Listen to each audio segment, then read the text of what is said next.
story time. Okay, so today I was like super embarrassed, but it taught me a lot of things.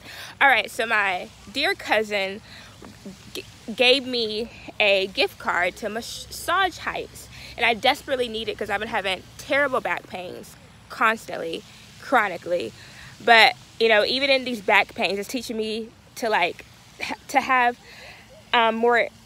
I had a sympathy for people with pain, but now I have an empathy, meaning I can feel that pain. I can understand. You can understand how people get addicted to pain pills, or or when pain just plagues them. When you actually feel it for yourself, it's less easier to judge. You know what I mean? So, she was not at the house. She was at the mall, but her son was there. My cousin was at her house, right? So I'm at her house, what I think is her house, right? And I'm knocking on the door. I knock so many times because she's like, her son's there. He's there. Dason's there, my little cousin. He's there. So I'm knocking. Then she's like, I'm on the phone. She's like, go to the back, knock on his window. Maybe he's asleep. So I went to the back. I didn't know which window it was. There were 3 windows in the back. So I knocked loudly on each one. I'm knocking loudly on each window, thinking it's my cousin's house. It's all good. I'm just waking up my cousin Dason. So I got to the front and knocked some more. And then opens this Hispanic dude. Lo and behold, it is not my cousin's house. And I'm so embarrassed. You can tell he was probably asleep. It's like, who is this crazy girl banging down my house? And I was like shocked. Like, I was kind of like lost for words. I was like, I'm sorry, I thought this was my cousin's house. He's like, no, it isn't. And then I'm like, I'm sorry. And she's like, we're banging on the back door. Like, saying like that, like, what? Like, why were you doing that? Like, what the F? And I'm like, I'm sorry. I just went away. And I thank God that dude, like, that guy could have cussed me out. He could have said all kind of mean things, and that could have hurt me, but God protected me, his little ones.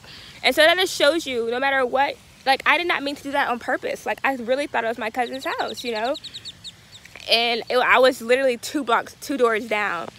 And so it's just one to remind you that, people make mistakes. Like, I made an honest mistake. Maybe someone hit your car.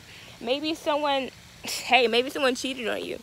Maybe someone just didn't invite you to the birthday party. Are you going to cuss them out? Are you going to slander them? Are you going to, what if they just made a mistake? People make mistakes, people make mistakes.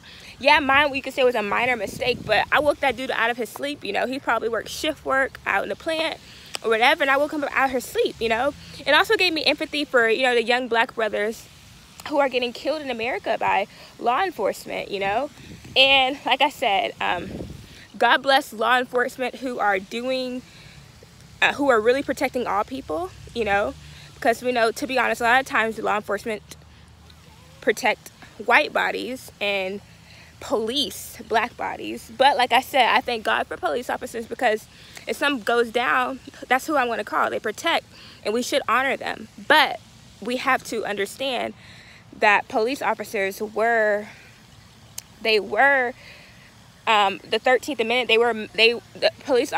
Law enforcement in America was founded after the slaves were freed, to police them, to get them into small charges so they will be back in prison, which we know slavery is prison now, the prison industrial system, which houses tons of black bodies, tons of black men who are on minor charge, like drug offenses and this and that, but they're in 40 or 50 years, and it's just like, when, white guys, and a lot of them, or everybody does drugs, but the heroin epidemic and the opioid epidemic, they get sent to rehab instead. You know what I mean? Like, where was that compassion? Where was the compassion? My dad was on drugs. Like, thank God he didn't go to prison for that. But in the 80s, it took a lot of black men out the home because they had a drug addiction in prison. So all that to say, still honor. You got to honor authority, but you also have to stand up for injustice at the same time. So what I'm trying to say is, I could just have been easily, thank God that guy didn't shoot me. What if I was my 11-year-old cousin? What if I was a black man who really thought, like, I think about, what if it was my brother? What was my dad, like, knocking on their door? What if I really thought it was, my cousin's house, and they shot me? They shot the black men. And it's just like sad. And it's just like, wow. You can say, oh, they should have did this, or they should not resist arrest, but You just have to have compassion, you know. You have to have compassion. You have to have compassion. It made me think how like quickly my life could have ended if God wasn't protecting me. If that dude didn't have a good heart, you know. He didn't say anything. He could call me a B word, you stupid black. He could have said all that, but he didn't. He was like what the, but like that was his attitude. But like he didn't say anything bad about me. Like that could have crushed my heart, you know.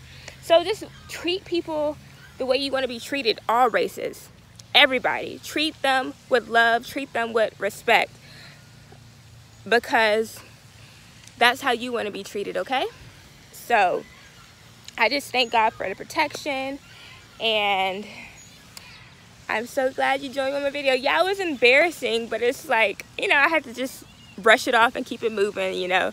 Brush it off, try to laugh it off, and keep it moving. So thank you for listening to my TED Talk. All right, bye.